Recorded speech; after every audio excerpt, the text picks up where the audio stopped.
টাইফয়েডের লক্ষণগুলো জানেন? অবহেলা করলে হতে পারে ভয়াবহ পরিণতি।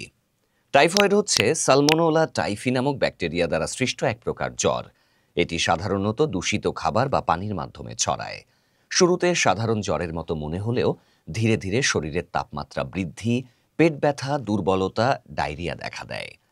চিকিৎসকরা বলছেন নিরাপদ পানি পান, হাত ধোয়ার অভ্যাস এবং সঠিক সময়ে টাইফয়েড টিকা গ্রহণ এই রোগ থেকে সুরক্ষার সবচেয়ে কার্যকর উপায়।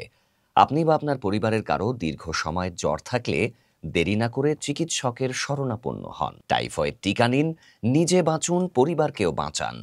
টাইফয়েড প্রতিরোধে টিকার গুরুত্ব জানুন এখনই।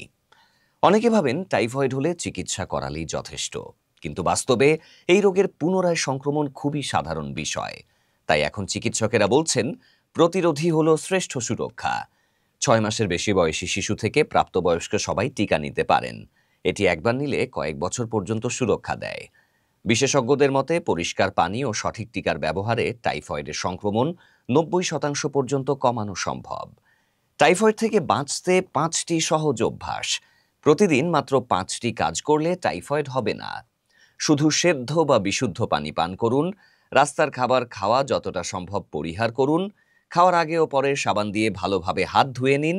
সবজি ও ফল ভালোভাবে ধুয়ে খান। বছরে অন্তত একবার স্বাস্থ্য পরীক্ষা করান। এগুলো যদি নিয়মিত মেনে চলেন তাহলে আপনিও আপনার পরিবার টাইফয়েড সহ আরও অনেক ব্যাকটেরিয়াল রোগ থেকে নিরাপদে থাকবেন।